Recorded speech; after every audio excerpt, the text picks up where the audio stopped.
How to display real-time network speed indicator on Samsung phone.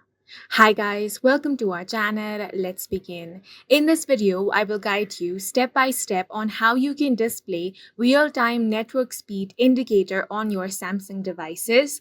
Now, this feature is only available in the latest version of the Samsung phone. So if you are using the older versions, this feature might not be available. To check if it is available or not, first of all, you want to open up your settings. Now here, scroll down and find the option of notifications. Basically, all the notification settings are over here. You want to tap on the advanced settings option.